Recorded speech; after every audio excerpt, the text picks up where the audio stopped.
Good morning. Bill Zuersher is here from Los Angeles today, and he's going to be speaking about the belief system we know as Christianity and a little bit of the history to show that it came along from a long evolutionary process. He has a book that's outside for purchase, and he will sign it.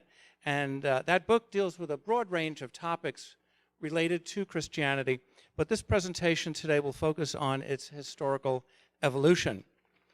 Bill is an activist for the separation of church and state. He studied economics and government at Yale, and then worked for 2 decades in the energy industry before dedicating himself to teaching and writing.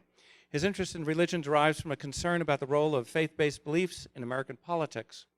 Rather than engage in public policy debate about multiple disparate issues, he decided to focus on the root cause of all of them, namely religion, and specifically Christianity.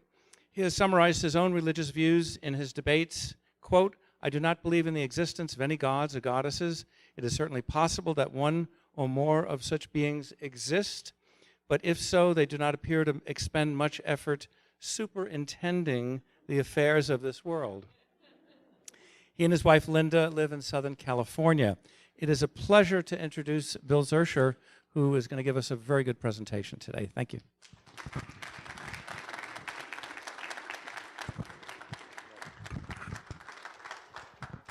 All right, thank you for that introduction, Gil. Can you hear me okay?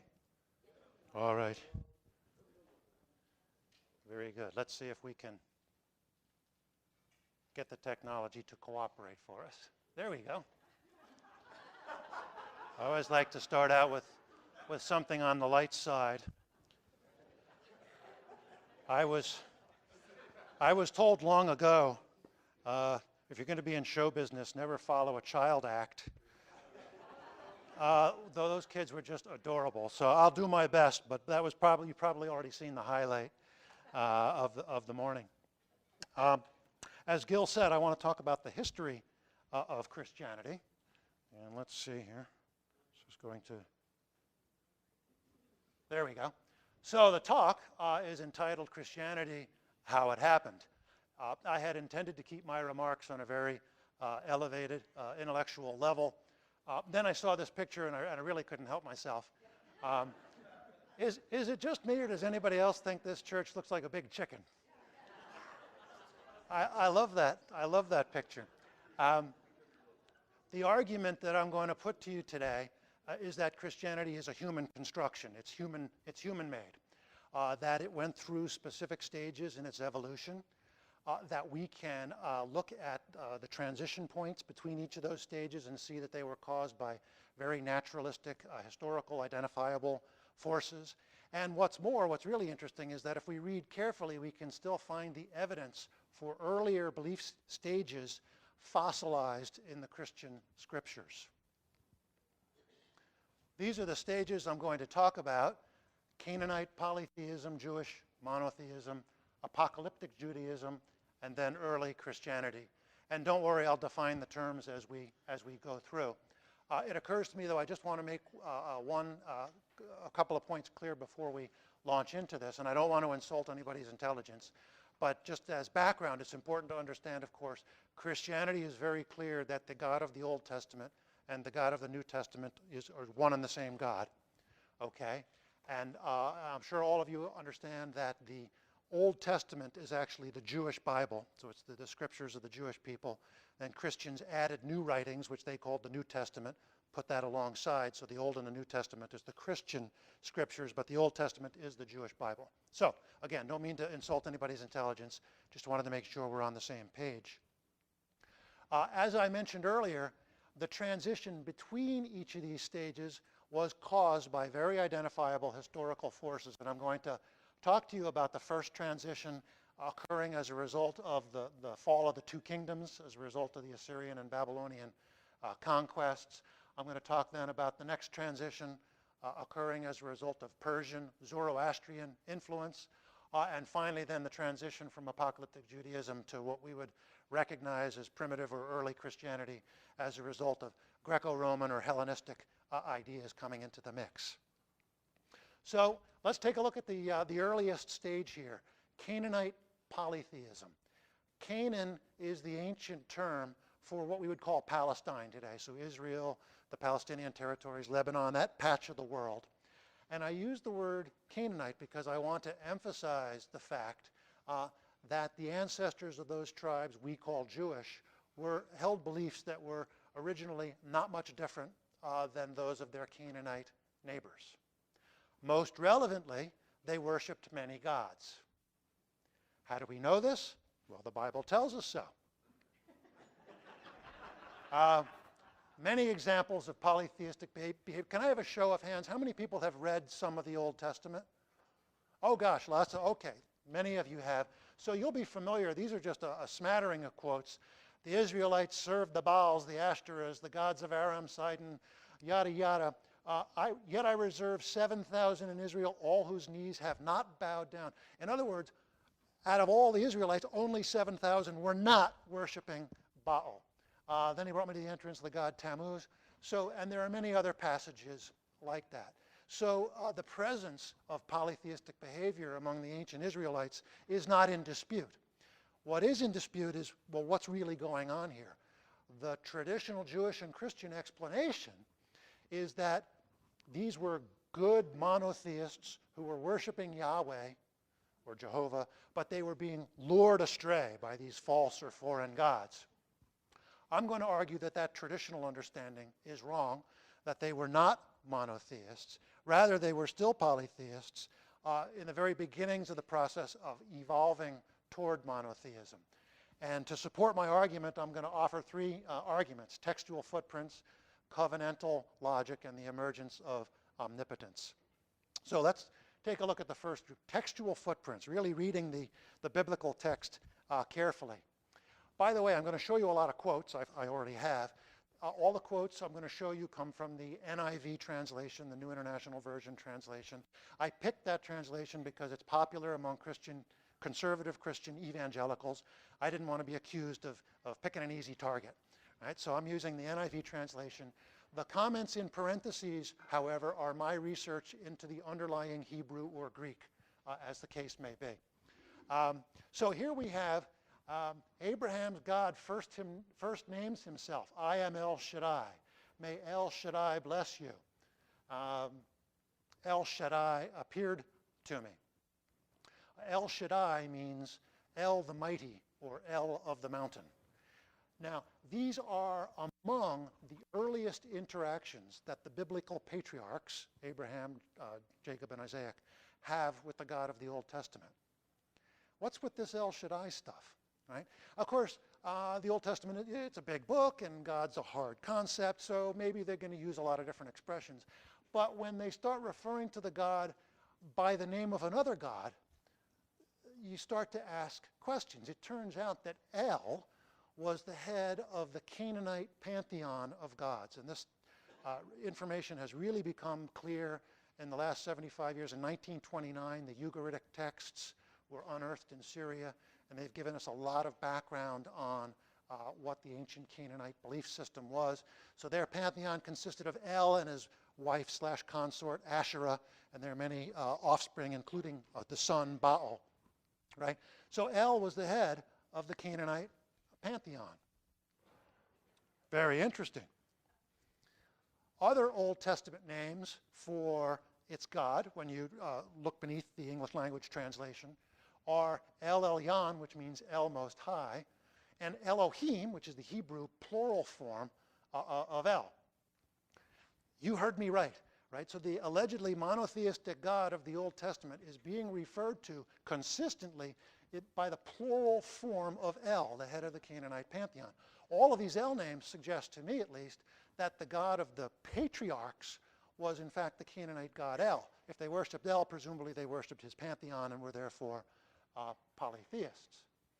Jeepers, you might be saying to yourself, hold on, where did this Jehovah or Yahweh character come into the mix? Well, later, in Exodus, Yahweh introduces himself to Moses. I appeared to Abraham, Isaac, and Jacob as El Shaddai, but I did not make myself known to them by my name Yahweh.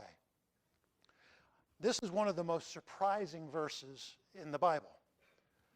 Here the God has to go out of his way to explain that he's the same God who appeared to the patriarchs. It's just that for unexplained reasons, he was going by a different name back then. Confusion about the name of a God is the last thing we would expect as part of a competent revelation. And that's especially so if what we have here is a monotheistic God attempting to educate his chosen people about exactly what monotheism is all about. Okay? So what appears to be going on here is that this verse looks to me like an editorial attempt, a somewhat clumsy editorial attempt, to stitch together two completely different traditions, an El tradition and a Yahweh tradition. The most logical explanation for all of this, here we have a before and after shot, is that previously the ancient Israelites worshipped the Canaanite pantheon, as I described earlier, with El and Asherah and the family. You know, most pantheons are sort of projections of the human nuclear family, so they kind of look like us. And at a certain point, a newcomer deity named Yahweh entered the mix, perhaps introduced by a Moses-like chieftain, a Moses-like figure. Over time, the identities of El and Yahweh were fused into one, and all of the other gods were discarded. Interesting hypothesis, and it's supported by the fact that a lot of you raised your hands when I asked who had read the Old Testament, right? And you'll be familiar with the fact that the Old Testament is jam-packed with polemics against Baal, right? You guys remember Baal's this bad god. You know, you have the scene where, is it Elijah? Elijah who does the competition with Baal, and they winds up killing the priests of Baal, right? There are no polemics in the Old Testament against El. None. Now, El would have been the logical target, right? He was the numero uno, the top dog in the competitive pantheon, okay? So what I'm arguing happened here is that El and Yahweh, their identities were fused. Elements of attributes of El and elements of his biography were fused with those of Yahweh, and they became one God. As the centuries passed, of course, written references to El would have in many cases been modified so that the term El became a generic term for a god or a title rather than the name of a specific particular god. In parallel with that, then what happened is Baal evolved to become a generic term for any false or foreign god. But there's more. Many of you guys, I'm sure, familiar with these quotes. They jump out at you. They're so unusual. Let us make man in our image, after our likeness. This is the creation. Now that man has become like one of us, this is when they're getting ready to boot Adam and Eve out of Eden. Let us go down and confound their speech. This is the Tower of Babel story. Why the plural here? That certainly sounds like polytheism, right? Now, some of the classic responses you might hear, Christians might say, well, this was the three persons of the Trinity talking to each other. I've always enjoyed the ingenuity of that. Who said the royal? Yes, sir. That's another one. That this is merely what they call the honorific plural. You know, when the queen was not amused, said, "We are not amused," off with their head, right? So this could be the honorific plural. The problem with both of those explanations is that if either of those were the case, you would expect the pattern to continue throughout the Old Testament. And it does not. What we find is really only a very few of these quotes in some of the very oldest strata of the writings, okay? I think there's a simpler explanation, and that is that one of the themes that was very common in Near Eastern literature, and we know this from the Enuma Elish and the Ugaritic texts, is this idea of a chief deity presiding over a divine council or a heavenly court. And I think we're seeing some vocabulary from that here, traces, footprints, if you will, of that here. And there are several passages in the Old Testament text where this idea is explicit. This is one of my favorites. The heavens praise your wonders, Yahweh, your faithfulness in the assembly of the holy ones. For who in the skies can compare with Yahweh, who is like Yahweh among the heavenly beings? The Hebrew is Bene Elim, sons of the gods. In the council of the holy ones, El, it says El. El is greatly feared. He is more awesome than all who surround him. And these are not like typos, right? Because there are some other very good examples which time won't permit us to go into. So this passage raises many questions. The first thing that comes to my mind is if Yahweh were understood as a monotheistic God, why would he need to boast of being superior to other heavenly beings? That need suggests an insecurity, and the insecurity suggests perhaps even a past rivalry. Even more fundamentally, who are these? Who are they talking about? Holy ones, sons of the gods. Well, you might say, well, this is just poetic speech, right? These guys were waxing poetic. I don't buy that, because it seems to me that if you were going to use a metaphor to describe this revolutionary new idea of monotheism, you would find some poetic image that emphasized his uniqueness or his singularity. You wouldn't plop him right back down in a traditional polytheistic setting. That doesn't make sense. Now, another explanation is that these beings are angels. Yep, they're angels. Well, a couple of problems. Maybe a couple of problems with that. First of all, the Hebrew word for angel is malach. We don't see that anywhere in the passage. So that raises a red flag. It also raises, this is one of my favorite topics. I talk about this in my book, what I call the problem of angels, which is why would an all-powerful God need helpers? Right? I mean, he could perform all of the angelic tasks effortlessly and directly. Not only would that be simpler, but it would eliminate the problem of underperforming and even mutinous angels. So I think what we're seeing here, again, are footprints of a divine council or heavenly court. And we could spend a long time talking about some of these other quotes. They're really very interesting. But so in summary, where does this leave us with? As free thinkers and skeptics, perhaps we're not surprised to come to the conclusion that, well, the biblical text is contradictory.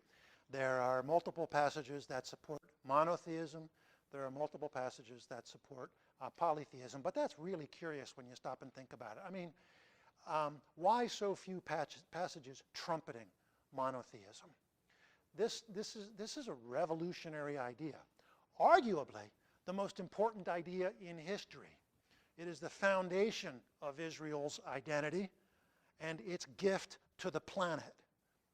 Okay, so the paucity of these monotheistic statements and the continued presence of polytheistic statements suggests a very long twilight of polytheistic beliefs within the culture. Later editors could make adjustments to the texts, but they could never completely eradicate the footprints of these earlier beliefs in the scriptures. Let's jump on to the second reason for supposing that the early Israelites were polytheists, and this is the covenantal logic, the logic of covenant. The idea of covenant is one of the most important ideas in the Old Testament, right? In the Mosaic covenant, the people forswear other gods in exchange for Yahweh's favor.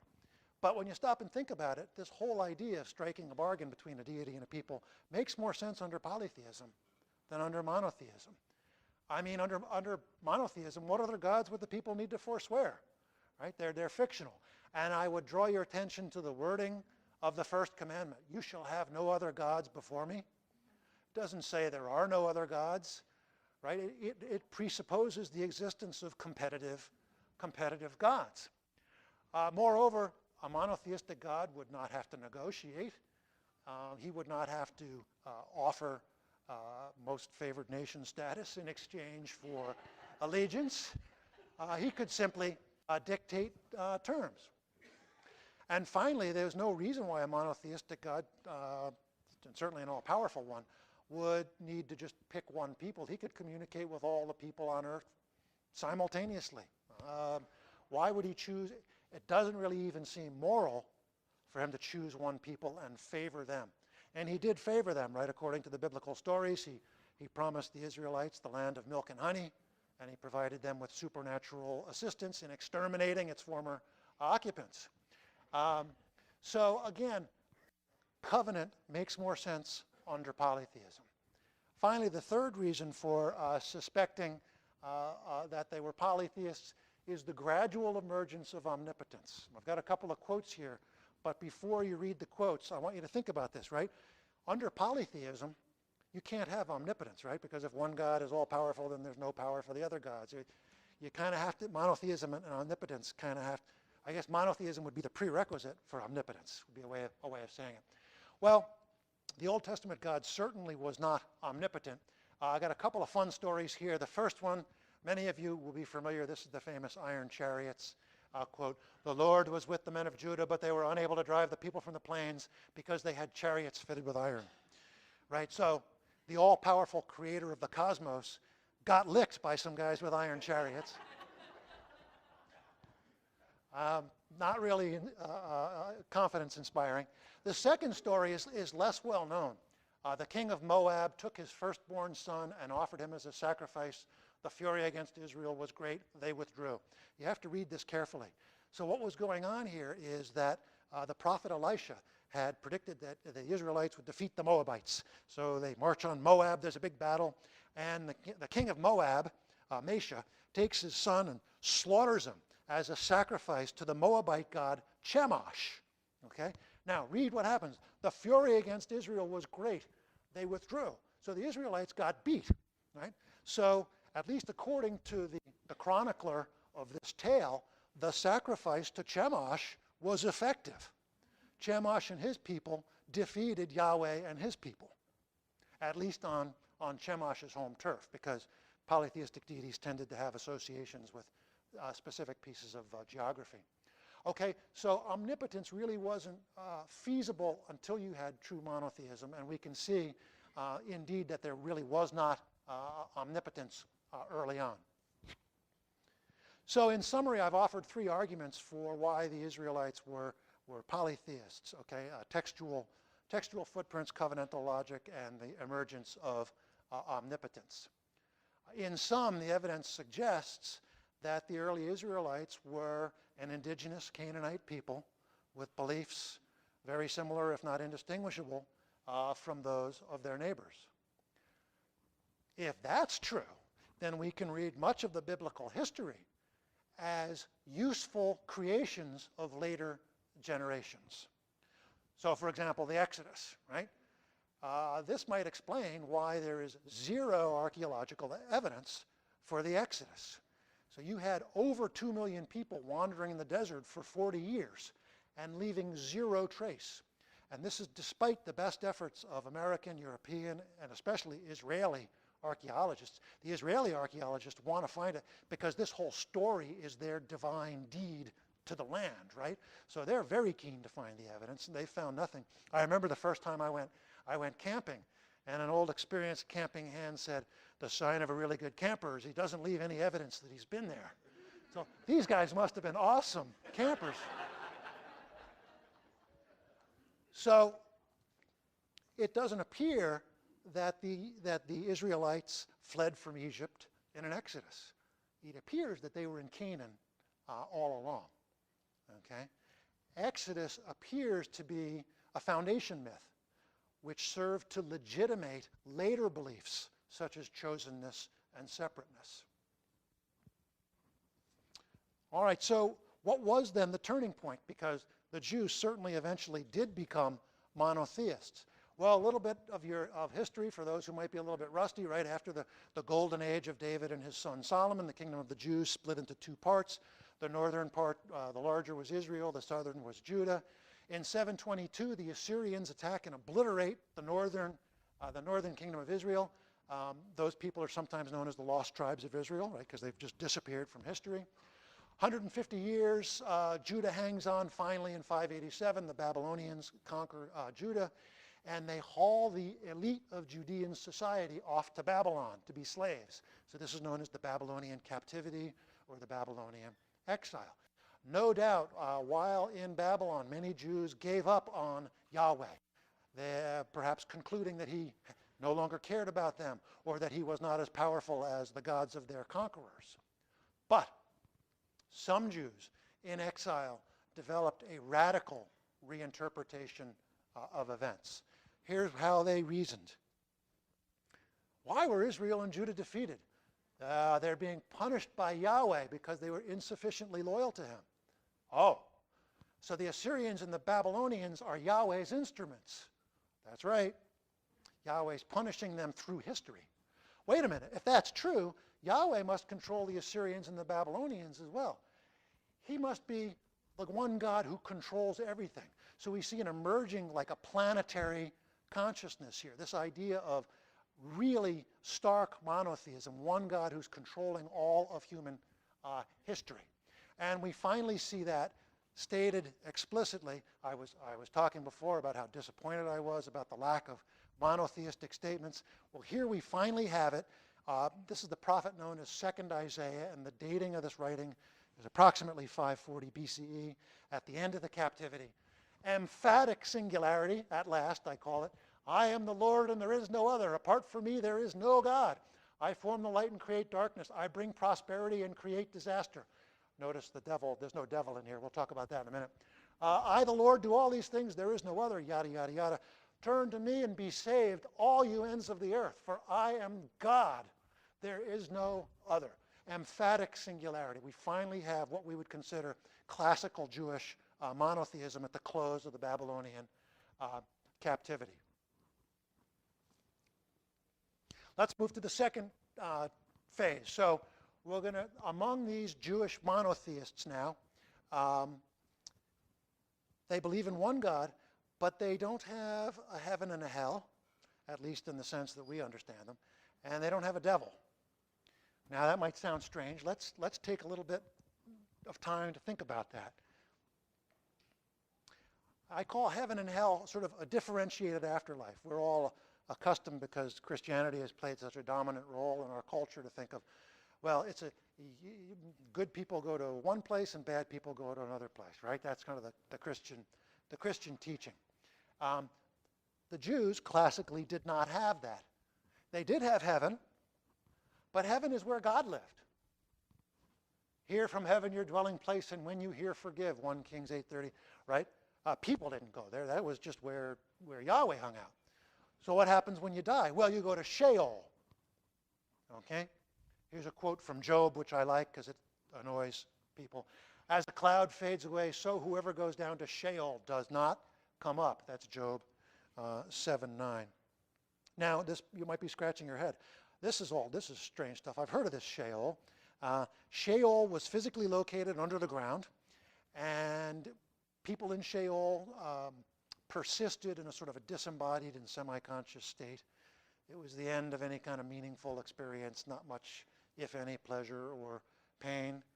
But here's the significant part about Sheol. Everybody went to Sheol. Good people went to Sheol, bad people went to Sheol, Jews went to Sheol, non-Jews went to Sheol. That was where you went when you were dead. That was the classical Jewish understanding. Wait a minute, Bill. If that's the case, how does this God, Yahweh, how does he mete out rewards and punishments? Well, rewards and punishments come in life. From Deuteronomy, if you fully obey the Lord your God, abundant stuff, fruit of the womb, young livestock, crops, right? Thumbs up, good stuff. If you do not obey the Lord your God, waste, disease, plague, computer viruses. So at this stage of development of the religion, God punishes and rewards in life. Right? There's no mention here of reward or punishment in an afterlife.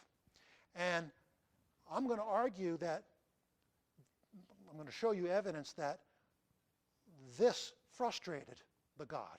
This really frustrated the God. Check out this verse. God does not leave the guilty unpunished. He punishes the children and their children for the sin of the parents to the third and fourth generation. Right? So you do something wrong, your children, your grandchildren, and if I can do the math correctly, your great-grandchildren are punished. This is what's known as the doctrine of intergenerational sin. I can tell from your reaction, most of you agree with me, this is a sort of a morally repugnant teaching. But it's not a typo because it's taught in 3 other passages in the Old Testament. So you got to think about this. Why would a God resort to making a threat like this? Let me put the question more precisely. Why would a God who had a differentiated afterlife at his disposal need to resort to making a threat like this? The obvious answer is he didn't have a differentiated afterlife at his disposal. Once you died, you were in Sheol, game over. He couldn't get at you anymore. So, and I think that is why the authors of these ancient texts made their God out to be like a member of the mafia threatening innocent family members, right? Because he had insufficient leverage over you. That's the basis of intergenerational sin, I would argue. So there's no differentiated afterlife in terms of a heaven and a hell for rewards and punishments in this classical Jewish monotheism. What about old Beelzebub? God said to the serpent, because you have done this, you will crawl on your belly and eat dust all the days of your life. I'm sure you guys recognize what's going on here, right? This is the old talking snake episode and eating the fruit. It's not an apple, by the way, it's a fruit. It was represented in a lot of art as an apple, but it's a fruit. The Christian interpretation of this story is that the snake is, or the serpent or the snake is the devil, or Satan. I'm going to argue that the Christian interpretation makes absolutely no sense. First of all, the text doesn't name the snake or the serpent. It's just a talking animal, an animal of fable. If you read a Christian study Bible, there'll be a footnote, and it'll say, "Oh, that's Satan, that's the devil." But that's not in the text. That's a Christian. I'm going to argue that's a retrojection onto the text, backward in time. So here's the thing, right? So the text says that the God punishes the snake. But why would the God punish the snake? If the Christian interpretation is true, okay, the culprit was Satan impersonating a snake. But the snake didn't do anything wrong. The snake was a victim of identity theft here, right? Why didn't the God punish the real culprit, Satan? According to the story, he punishes snakes. And I would argue that the fact that the presiding deity punishes the poor snake here is proof that there is no Satan at all in the story, that that's all a later projection or an interpretation by Christianity. Now, Satan does appear in the Old Testament. This is one of the most well-known examples. Here we have the Lord said to Satan. So this is when Yahweh and Satan make this bargain. They're going to torment Job just to see how he responds. And it must be a true story because we have a picture here of Job. So the Lord said to Satan, "Very well then, everything he has is in your power, but on the man himself do not lay a finger." It's interesting. I want you to note here that Satan is not in opposition to Yahweh here. Yahweh gives him very strict guidelines to follow, and Satan follows those guidelines scrupulously. So it turns out that the Hebrew word Satan means an adversary or an opponent or one who obstructs. And it occurs in 9 passages in the Old Testament. And in none of those 9 passages is he a supernatural opponent of God or of Yahweh. How do I know? Well, I'm going to show you all 9. But don't worry, they go quickly. Of the 9, 5 of them take place in a completely earthly, terrestrial context. All right? But now the Lord my God has given me rest, and there is no adversary. The Hebrew is Satan, or disaster. Right? So this is Solomon musing about the fact that, okay, we're at peace. I can finally get about the business of building the temple. Then the Lord raised up against Solomon an adversary, Satan, Hadad the Edomite. Okay? Send the man back, or he will turn against us, become an adversary. Here it's a verb form. You have perhaps a general oppositional idea here, but in no sense is there an opposition to God, an opposition to Yahweh. let's look at the next four. The next four instances of Satan occur in an otherworldly context. The angel of the Lord, remember I said malach was the Hebrew word for angel. Malach Yahweh stood in the road for an adversary, again, a verbal form of l'Satan, to oppose him. You guys know the Balaam story, by the way? This is so great, right? Because we were talking just a moment ago about the talking snake. So Balaam, this is just only take this is a momentary aside. So Balaam decides he's going to go someplace Yahweh had told him not to go, right? So he's riding his donkey, and all of a sudden this fiery angel stands and blocks his path. But the cool part of the story is that Balaam can't see the angel, only the donkey can see the angel. So the donkey rears up and refuses to move, and Balaam is kicking the donkey and saying, come on, get going. And here's the really cool part of the story, right? So at this point, the donkey starts talking to Balaam. The donkey he looks back and says, hey, why are you hitting me? Haven't I been your faithful donkey all these years? And of course, at this point, the scales fall from Balaam's eye, and he can see the fiery angel, and he beats a hasty retreat. So there is, just for trivia, there is a talking donkey in the Old Testament as well. This is a famous quote, by the way, because it's it's complete contradiction to 2 Samuel, which says that Yahweh incited David to take the census. Fun quote. Notice the second two. We're beginning to see perhaps the personification of an oppositional principle here. In the third and the fourth examples, it's ha-satan. And the Hebrew word ha is the definite article the. So it's the adversary. So it's not even the name of a specific being. It's someone playing a role or acting the part. All right? So this whole idea of a supernatural opponent to Yahweh is really not present in the Old Testament. Well, how do we explain what happened? Well, where did we left the Jews? They're still in Babylon, right? So 587, they get hauled off. Around 539, the rising Persian kingdom under Cyrus the Great conquers Babylon, and Cyrus had this policy of emancipating people that had been enslaved. And so he actually sponsors the Judahites to return to Jerusalem. He actually gives them financial assistance to rebuild the Second Temple. But for the next 200 years, Judah is a Persian client state. Okay, they exist at the pleasure of Persia. And I'm going to argue, I can't prove this, but I'm going to argue that there was significant ideological influence from Persia, and specifically from the predominant religion of Persia, Zoroastrianism. Let's take a quick look. Okay, we're going to do a semester of Zoroastrianism here in 30 seconds. The big idea behind Zoroastrianism is that good and bad are locked in a ferocious, titanic struggle for control of the cosmos. Okay, Ahura Mazda is the good god, Ahriman is the bad god. They're two independent principles. Ahriman is sometimes referred to as Angra Mainyu. He's got a couple of names.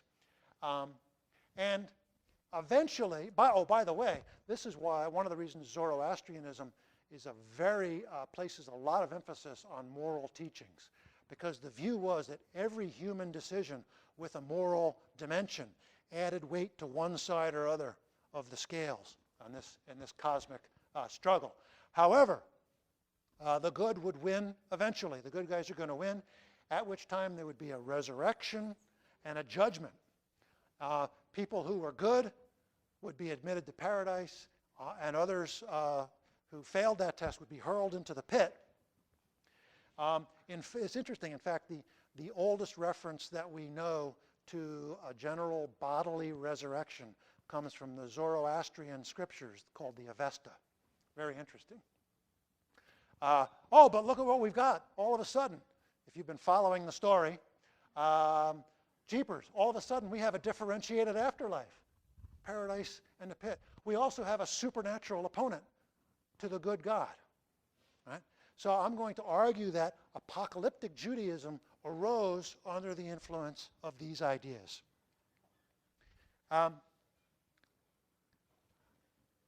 Apocalypse it's a Greek word which means a revealing, specifically a revealing of God's power and righteousness. And this whole idea of apocalypticism was really, it's what's called a theodicy. Theodicy is a fancy word to describe how do you deal with the age-old problem. If God is good, why is there so much bad?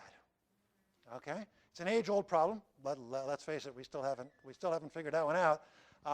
But there's a possible answer here, because cosmic dualism enables you to blame all the bad stuff on the bad powers, right? So the struggle is ongoing. But then you have to ask, well, why are the bad powers doing so well? I mean, why can't we, kick their butts? And the answer is that, well, it's only temporary. Soon, there's going to be an apocalypse, right? The good God will intervene, defeat evil, abolish suffering, and inaugurate a new age. So all these beliefs were stirring around in the first few centuries BCE. And these were ideas that I would argue were heavily influenced by the kind of Zoroastrian beliefs we just discussed. This weird slide is a print from a wood carving. It's supposed to represent Daniel's dream, and the book of Daniel is the latest book in the Old Testament to be written. It was written around 165 BCE during the time of the Maccabean revolt, and so Daniel has these dreams of these beasts coming to attack the world, and the fourth beast is about to destroy the world when the Ancient of Days defeats this fourth beast. And he appoints as his viceroy on earth, quote, one who is like the Son of Man. So if you're a gospel reader, you might recognize that kind of phrase. So this is a very late writing, around 165 BCE. And this was very much in the mind of Jewish thinkers around the turn of the millennium. I've got some famous apocalypticists here. Time is short. The world in its present form is passing away. That's Paul. Here's Jesus himself. The kingdom of God has come near. John the Baptist, I love this image. The axe is already at the root of the trees, right? Now, I know I'm among skeptics. Many of you might not think that Jesus and John the Baptist were actual people. That's fine. The point is here that the New Testament writers, Paul and the authors of the gospel, were reflecting apocalyptic expectations. Something big was going to happen soon. Well, then what happens, right? So in 322, Alexander the Great conquers the Mediterranean basin, and Palestine is then governed by his generals, his successors, because he dies young, and then the Romans afterward.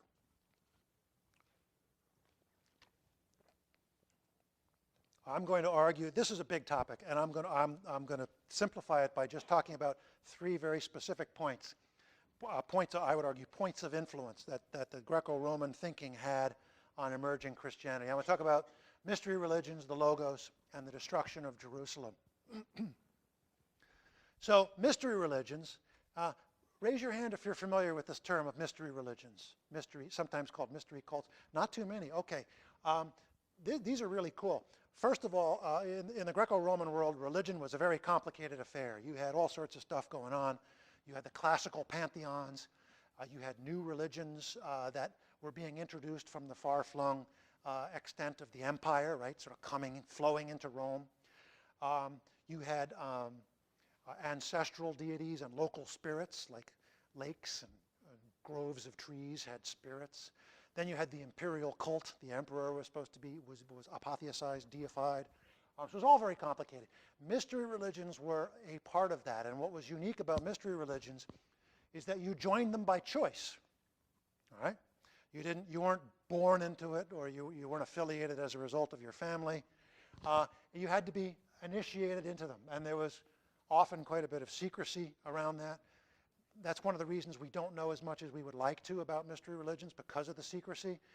Why were they secret? Well, number one, in many cases they were outlawed because they were felt to be subverting traditional civic views.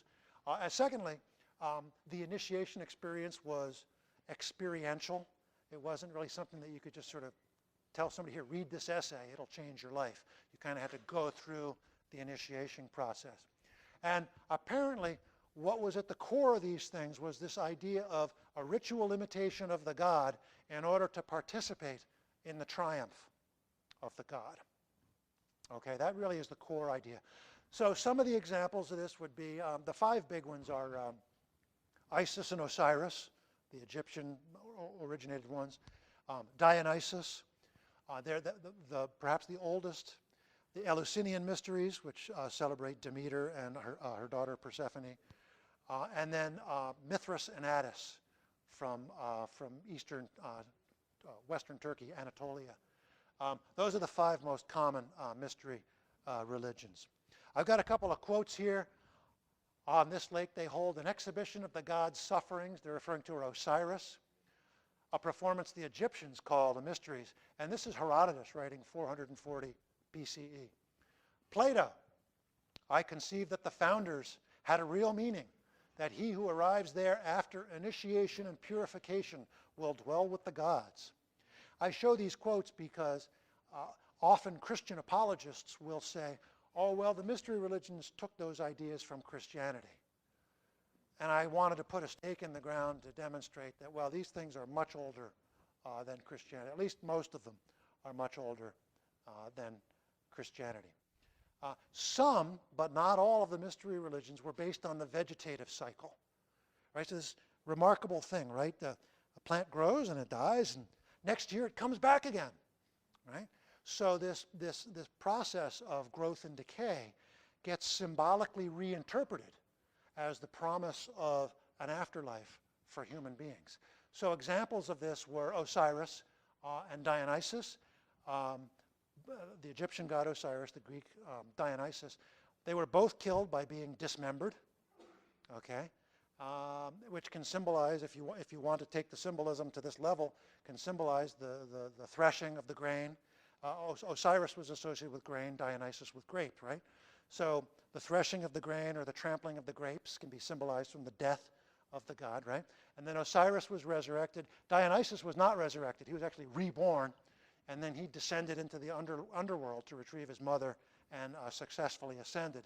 And he later became a guide for those making similar journeys. This is really cool. You can go, this is a fresco from what's known as the Villa of the Mysteries in Pompeii, Italy. And you can walk around, and this is just one of 7 or 8, these big frescoes. And it's only been open to the public for the past couple of years. For the past 2,000 years, it's been covered in ash since the eruption. We don't know exactly what's going on in these things. We're pretty sure this is Dionysus right here, sort of voluptuously lying back on some unidentified female figure. This is the symbol of Dionysus, was this sort of spear with a pine cone at the end and had ivy. It was a phallic symbol. So that was the symbol of Dionysus. So that's how we know who that was. So what would happen in these again, we don't know as much as we would like to know, but what would happen apparently is that the initiate would undergo some sort of scary experience, which was intended to mimic either death or a descent into the underworld. And then there would be a rebirth or a return. Okay? Now, this is very important. I'm not claiming that Christianity got the resurrection idea from the mystery religions. Remember, I just said that came from Zoroastrianism. Okay? What I'm suggesting happened here, though, is that the mystery religions helped the early Christians think about what a resurrection might mean. Remember, the core of these mystery religion ideas was participating in the god's triumph through ritual imitation. And we actually see something like that in the earliest Christian writings, those of the letters of Paul. Don't you know that all of us who are baptized into Christ Jesus were baptized into his death? We were therefore buried with him through baptism into death. If we have been united with him in a death like his, we will certainly also be united with him in a resurrection like his. It's interesting for those gospel readers. For John the Baptist, baptism was a washing away of sins. For Paul, that's not what he's talking about. For Paul, baptism is a ritual identification with the death and resurrection of Jesus. And what's really interesting is that this idea does not appear to be part of traditional Jewish thinking. This idea of incorporation, participation in the God's triumph. I'm arguing that that was an idea he took from the mystery religions. Now, the challenge for Paul, who is a well-educated, he may have been a Pharisee, they were very well-educated, conservative Jews, is how does he reinterpret traditional Judaism in order to accommodate this new idea of mystical union with the triumphant God-man. And that seems like it's a completely alien thing. So he undertook this ambitious exegesis or reinterpretation of the Jewish scriptures. And I'm going to tell you a little bit about what he said. He said this, well, Jesus had to die. Why did he have to die? Well, he had to be sacrificed to atone for humankind. Well, wait a minute. Why was atonement necessary? Well, atonement was necessary because human beings are incapable of following the law that God gave to Moses and so on. Oh, that's interesting. Why were humans incapable of following the law? Well, that's because Adam and Eve's original sin polluted us. Jeepers. Can you see how far Paul had to re-engineer in the back office in order to accommodate this new idea in the front office? He had to go all the way back to Genesis and reinterpret the whole story. So what he was basically saying is, the Jews had treasured their scripture for 1,000 years. He's basically saying, well, up until now, up until I came along, you guys didn't really understand what you were talking about. This is really what it's about. And time doesn't permit. He went through an elaborate, there are arguments that he brings forth, and there are arguments that are based on scriptural, close reading, exegesis. I'm going to argue that Paul's arguments don't hold water. Let's start at the bottom and work our way back up. How about this idea about original sin polluted humankind? I'm going to argue that that's not a teaching from the Old Testament at all. Here's my argument. Yahweh never heard of original sin. Why? Why do I know that? Check out the flood story, right? Yahweh gets angry and he creates a flood and he wipes everybody out, except Noah and his family. But Noah and his family were descended from Adam and Eve. Consequently, they were carriers of original sin, right? Had Yahweh known about original sin, he would have known he had to kill Noah and his family too and start over completely. I mean, this is checkmate. The God of the Old Testament didn't know about original sin. All right? So I don't find Paul's argument about original sin very persuasive. What about Paul's argument that we were incapable of following the law? Well, the God of the Old Testament believes otherwise. Here we have a quote from Deuteronomy. It's Moses speaking to the people on behalf of God. And here we have Paul's paraphrase of Deuteronomy. Look what Deuteronomy says. What I am commanding you today is not too difficult for you or beyond your reach. It is in your mouth and your heart, so you may obey it. Here's Paul's paraphrase. The word is near you. It is in your mouth and in your heart. That is the message concerning faith we proclaim. Notice in the original quote, the law, it's very clear that the law is intended to be obeyed, and you humans are capable of obeying it. Paul omits those points at the beginning and the end, which make those aspects of the argument clear. So again, I don't find Paul very persuasive. We're going to cross that one off too. What about Paul's argument that atonement is it can only be achieved through sacrifice? Well, actually, the Old Testament teaches alternatives. If my people pray and seek my face and turn from their wicked ways, I will forgive their sin. Check this one out. You do not delight in sacrifice, or I would bring it. You do not take pleasure in burnt offerings. My sacrifice, O God, is a broken spirit, a broken and contrite heart. And there are many other examples. So long before the time of Jesus, the Israelites had developed the view that there were multiple routes to atonement with God. Most importantly, repentance and prayer. Sacrifice was part of the picture, but it wasn't the whole picture. Christianity, though, right? This is the clever part. Christianity needs sacrifice to be the only way. Why? Because if it's not the only way, then you don't need Jesus, because Jesus was the sacrifice. So Paul's trying to say only through sacrifice, i.e. Jesus. And the text doesn't really support him in that. So that's not really very persuasive. And that leaves us with this idea of mystical union, which again, as I mentioned earlier, he does not try to support through close reading of the text, exegesis, because I submit that idea is not really present in the Hebrew Scriptures. That's a mystery religion idea. Okay? So none of this really makes sense. He's asserting this. He's got proof texts, but the proof texts have problems, as I have just demonstrated. But remember, Paul was taking his message to the Gentiles, right? Many of the Gentiles, they respected the Jews for the antiquity of their religion and the piety of many of their followers. But they would not have had an in-depth knowledge of the Jewish scriptures, so they wouldn't have identified problems like we just did. And this whole mystical union idea may have been something that they were very comfortable with, because they would have been familiar from the standpoint of mystery religions with that very idea.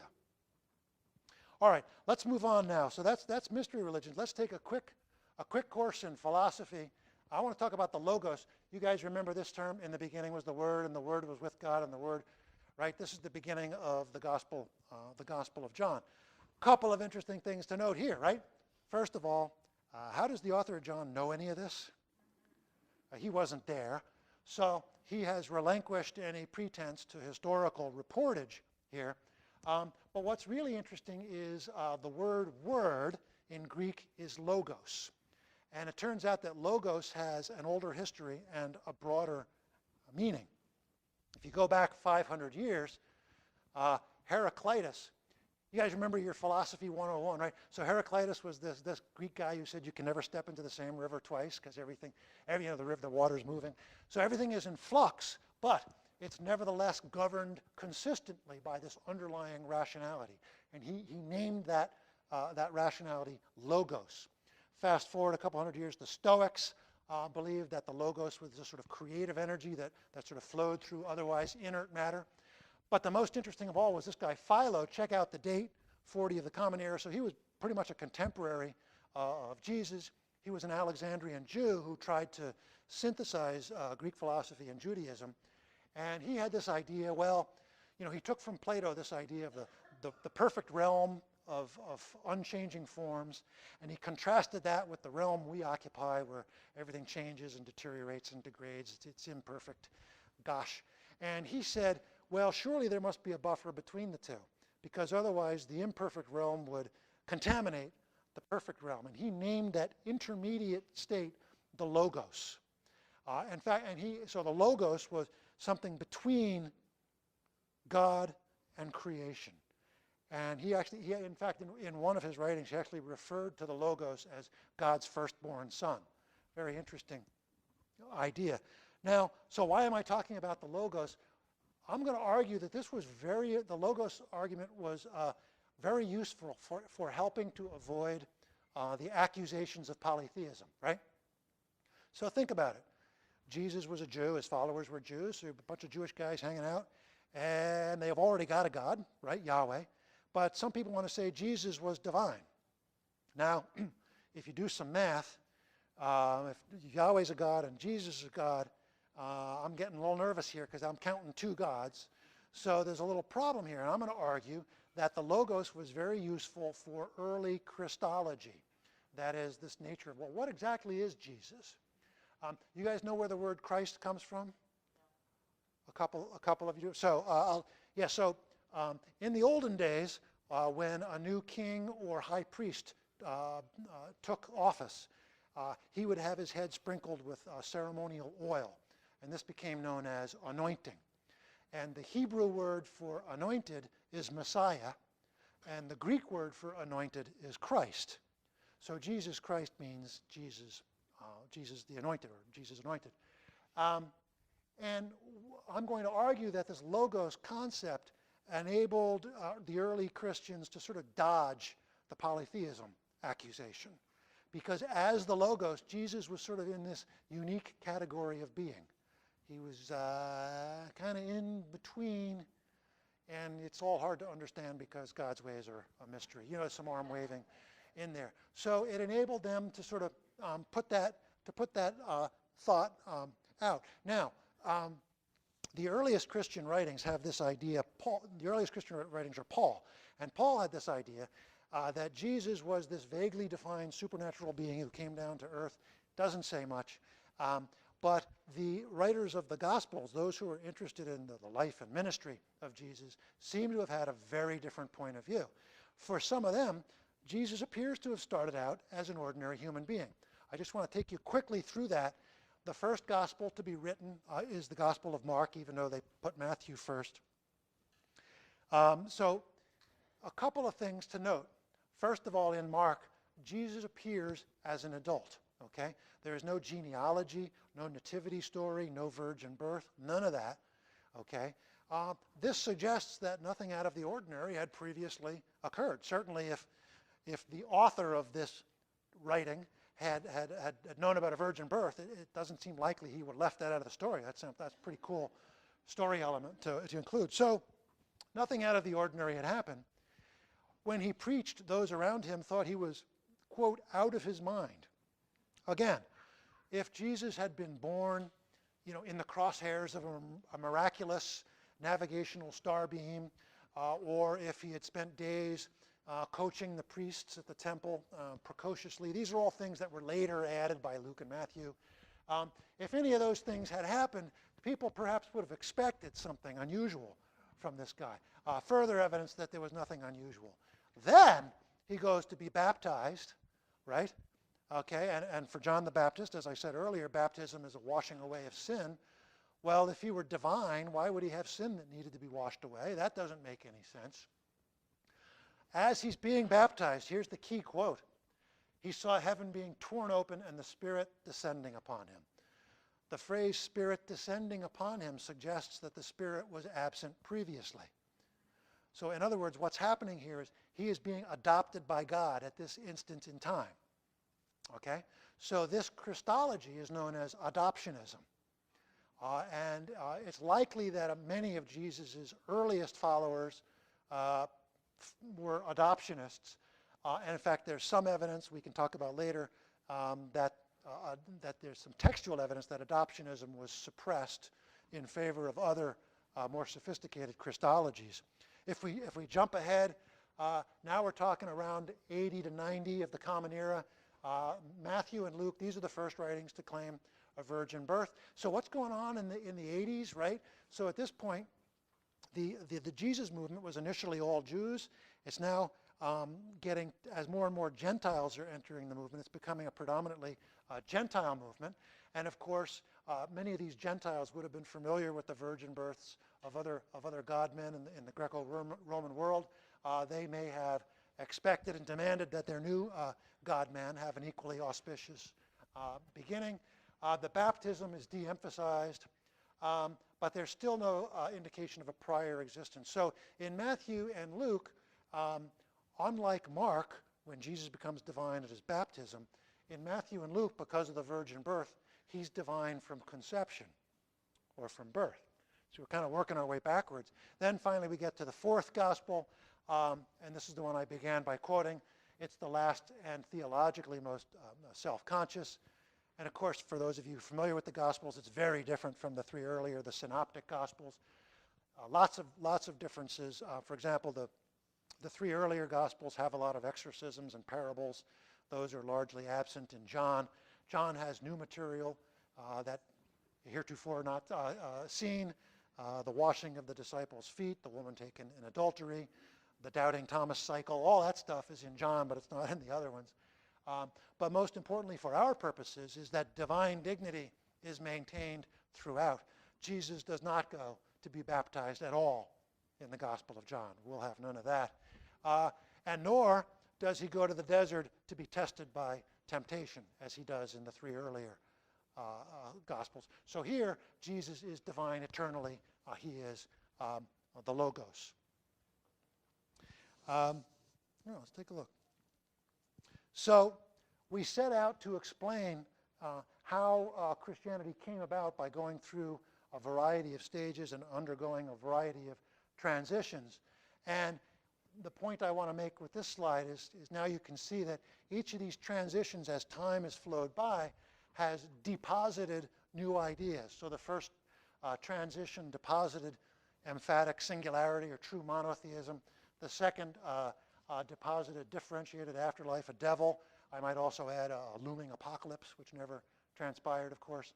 And finally, as apocalyptic Judaism was influenced by Hellenistic ideas, this idea of mystical union and logos Christology, there is one final decisive act in the Greco-Roman drama,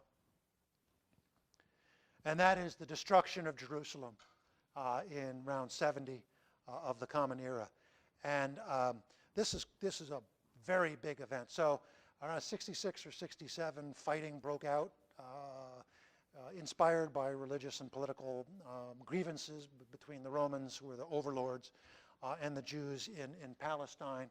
And the war culminated in the utter destruction of Jerusalem. I think it was 6 legions went in, and you can read it's gruesome stuff. You can actually read the description in the historian Josephus.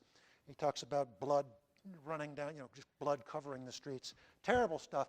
You can still see this arch. This is from a detail from the Arch of Titus in Rome. And you can see it's soldiers bringing slaves and booty back from the conquest of Jerusalem. You can see the menorah there from the temple. Why is this so important? Why am I going on here? Well, remember, you have Jesus. Jesus was a Jew. His followers were Jews. They were based in Jerusalem, right? It's likely that James became the head of the Jerusalem church after the death of Jesus. James may well have been Jesus' brother. We can get into that whole thing later. But it's very clear if you look at the book of Acts that James and Paul were at loggerheads. I mean, the book of Acts does its best to paper over the conflict, but it's really clear that these guys couldn't stand each other. And what was at the root of the problem was that James believed, and the Jerusalem church apparently taught, that in order to be a follower of Jesus, you had to be a Jew first. Of course, it goes without saying. Jesus was a Jew. We're all Jews. Of course you've got to be a Jew. I mean, that goes without saying, right? Paul didn't really care for this, as we know from Paul's letters. So with the destruction, the utter destruction of Jerusalem, the arguments of the Jerusalem church became a moot point. Okay? Christianity was now property of the diaspora. So Paul's argument, Paul's message, that faith and baptism had replaced the law and circumcision, was perfectly positioned for the Gentile market. Christianity was now something completely separate from Judaism, and with its openness to everybody, its emphasis on proselytization, and its promise of a triumph over death, it was poised to radiate throughout the empire. So I hope you guys have lots of questions, because that's a lot of material to cover in a very short time. But that, my friends, is how it happened.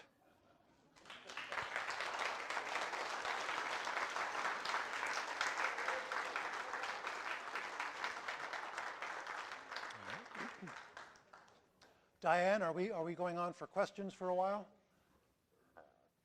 Okay. Would anyone like to ask a question? Yes. Oh, we've got the mic.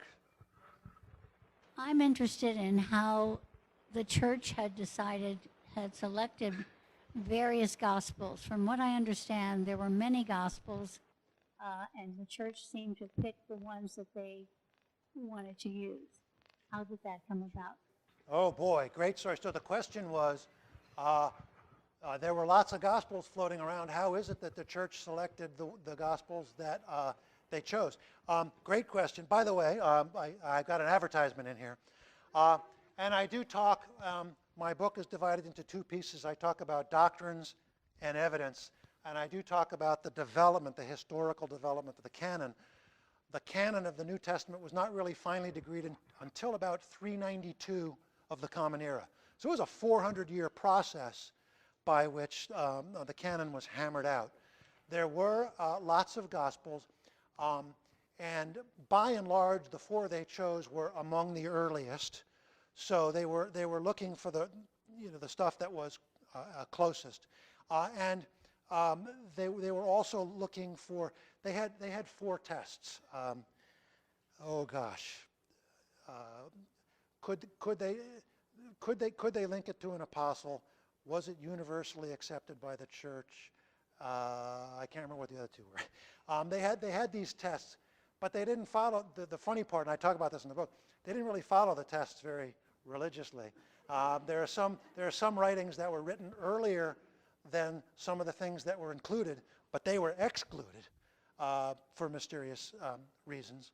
The short answer is that it was based on an emerging tradition, but it was a political process as well. One of the Gospels that was very popular and it was used by a number of early Christian churches was the Gospel of Peter. And I talk about this in the book. There's a hilarious scene in the Gospel of Peter where instead of finding the tomb empty, Jesus emerges from the tomb, but he emerges with the cross. The cross of the crucifixion comes out, and a voice booms down from heaven, "Have you preached to those who are asleep?" And Jesus doesn't say anything, but the cross chimes in, "Yes." So yeah, very interesting stuff. So I think maybe they made the right decision in excluding the Gospel of Peter. Yeah. Any other questions?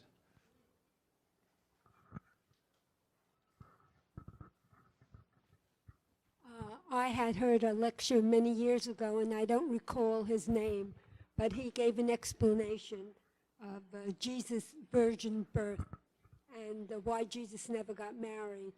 In the Jewish religion, a mamzer is a bastard, has to marry another mamzer, and therefore Jesus never got married. And I was wondering what you thought of that explanation. Okay, so if I understand your question, that's very interesting. You're linking the questions about the legitimacy of his birth Yes. to the fact that he never got married. Yes. Excellent thought. There is, of course, the virgin birth is a huge. In fact, I have another presentation on the virgin birth. It's a huge topic, and one of the possible explanations is that it's a response to an illegitimacy tradition. You don't really need to go that way, right? Because virgin birth stories were pretty popular, so you don't really need to point to the illegitimacy question as a driver for the virgin birth. But you're right. It would have been very unusual in that time and place for a 30-year-old man to be unmarried. Of course, the traditional Christian response is that he was married to the church. You know, that was just another response I heard several years ago. Yeah, that's a very interesting linkage. I hadn't put those two thoughts together. And the fact that there's a whole other chapter to be told about, there was this old Woody Allen line, right, about he concluded that Jesus was pretty well adjusted considering he was an only child, right? But there are a number of passages in the Gospels which indicate that he was not an only child. He had brothers and sisters. So then a cottage industry arose to explain who these brothers and sisters were. And Protestants will tend to say that they were Joseph's offspring from a previous marriage. Catholics will say that they were actually cousins, that they were other offspring of Zechariah and Elizabeth, who were Elizabeth, who the mother of John the Baptist, was Mary's sister. This all came about after the Gospels were written. But Orthodox Jews do get married at a very young age. Oh, yes. Yeah. Yeah, I mean, exactly. And I talk about this. Mary would have been 14 years old. I mean, there's a wonderful painting by Fra Angelica of the angel of the Annunciation, and it shows the angel appearing to Mary, telling her. Of course, it's a contradiction because the angel in Matthew the angel comes to Mary, but in Luke the angel comes to Joseph. We won't get into that. But it's a wonderful painting because Mary seems to be enthroned in this chair, and the angel seems to be bowing before her. But if you zoom in and just look at Mary, you can see that this is a frightened 14-year-old girl. It's kind of a poignant story, actually. You know, to be 14-year-old and have, that's quite a message to get. Other questions? Yes, sir. Do you have any details on the assertion that Exodus was written in Babylon? Can you repeat the question? Yeah. Do you have any details on the assertion that Exodus was written in Babylon? Oh, written in Babylon. Yeah, during the exile in Babylon. I don't have specific information on that. I'd be interested if you've seen some research on that. But There's the PBS show about 8 years ago that went in looking at archaeological evidence for Exodus, and their assertion was that it was a mythology created during the Babylon exile to inspire the Jews to go back to the Holy Land. Yeah, well, I think that's perfectly consistent with my argument that it was a foundation myth, okay, which served to legitimate the specialness of the Jewish people. I just wondering if you had any archaeological evidence of that. I'm sorry? If you had any archaeological evidence of that. Oh, right. Well, because there's zero evidence in the Sinai Desert, so there's no evidence that an exodus ever occurred. That 2 million people. What were about ever there. evidence in Babylon? Oh, they were. Oh, are you asking? Is there evidence that they were in Babylon? Well, there's evidence that there is, but there's evidence that the book of Exodus was written in Babylon. Oh, no, not that I'm aware of. I don't know how you would prove where it was written. That would be pretty The tough. records, Babylonian records. Okay. Are you familiar with Babylonian records? No, that's what I'm asking you. No. I don't think that would be a real smoking gun. I'm not aware of that. Yeah, that would be super. I'd love to find that. Whoops. Yes, you mentioned that the elite of Israel were taken to Babylon. Yes, sir. What did you mean by that? That not all the Jews were taken, and what happened to the ones that were not taken? Yeah, I mean, this is sort of your basic decapitation strategy, right? If you want to reconfigure a society, you take all the political, military, religious, scientific, educational elites away, and the rest of the society, you know, they're not really interested in these geopolitical affairs. They're just farmers trying to eke out a living, and they're not going to represent an ideological threat to their new overlords.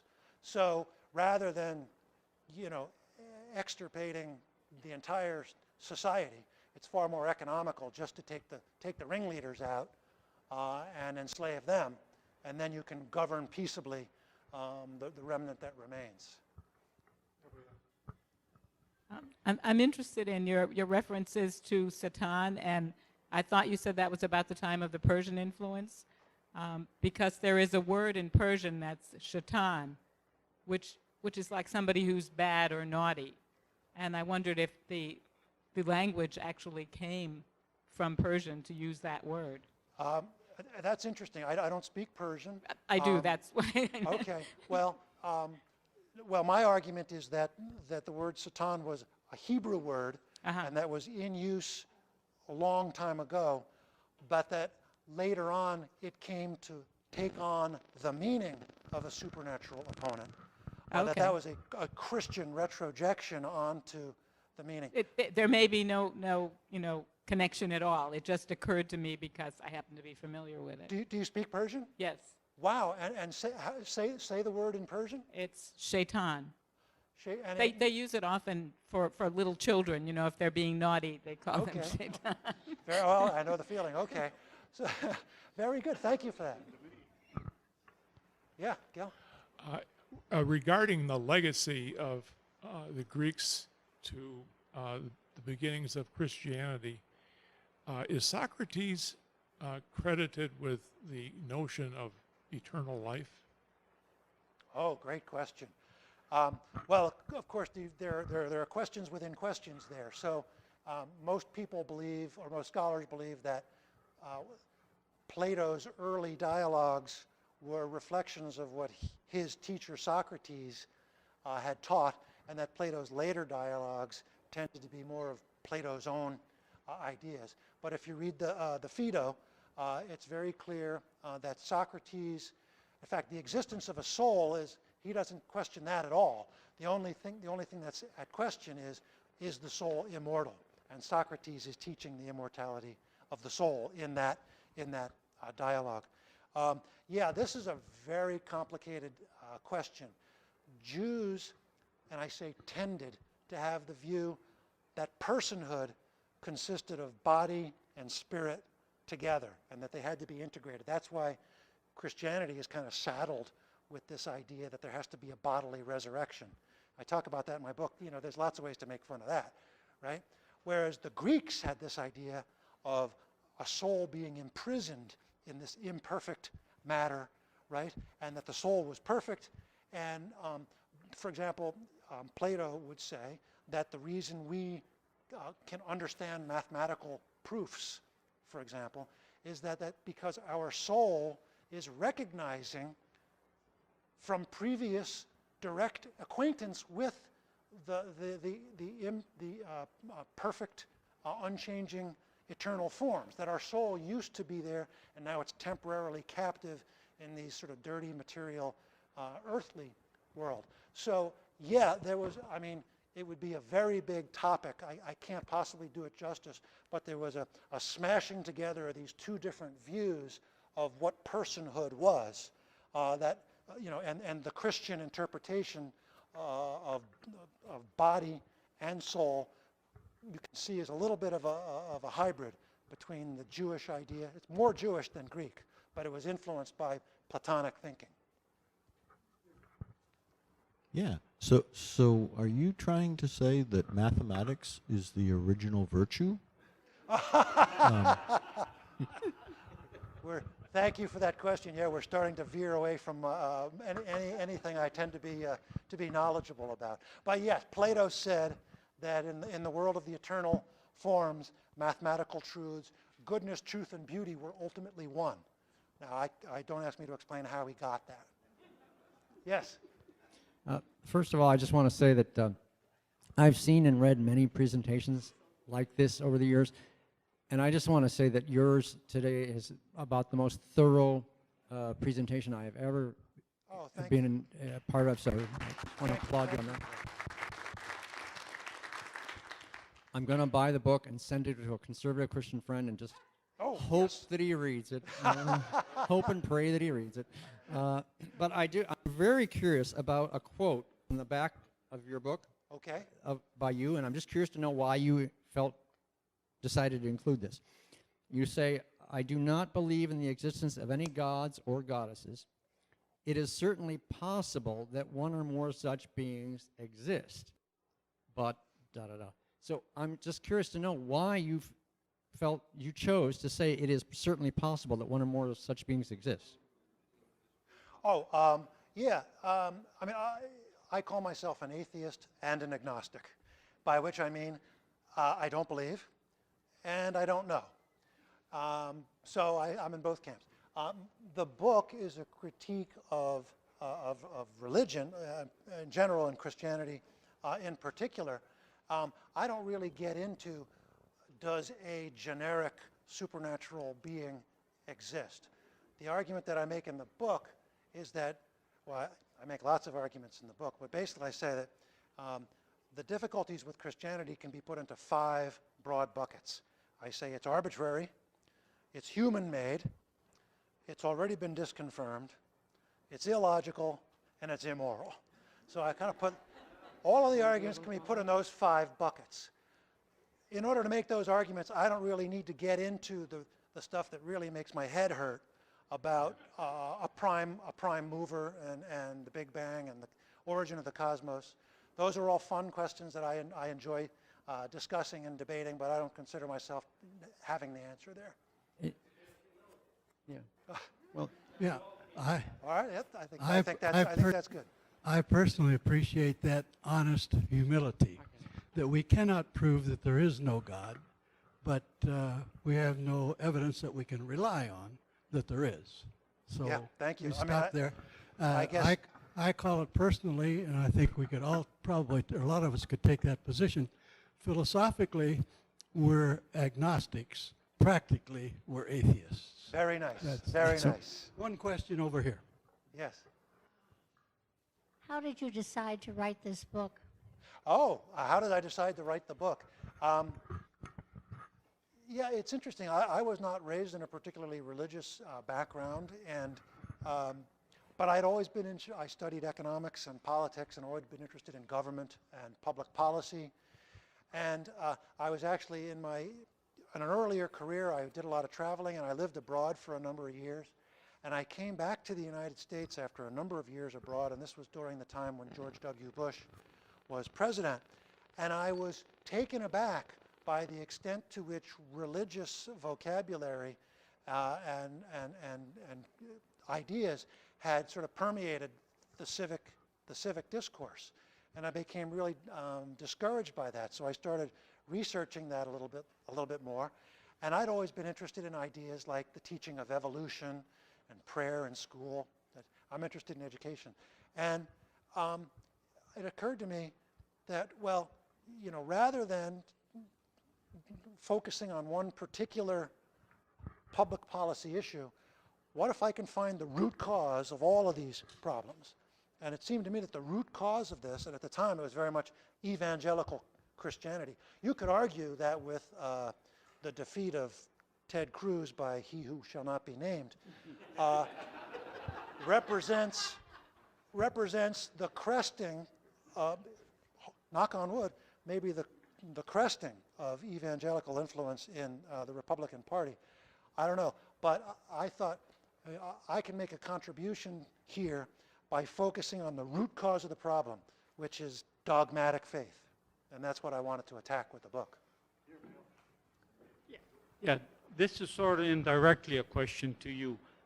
I got the impression that there was a sort of like a statement equating the non-ability to prove the existence to God with their non-ability to prove the existence of God.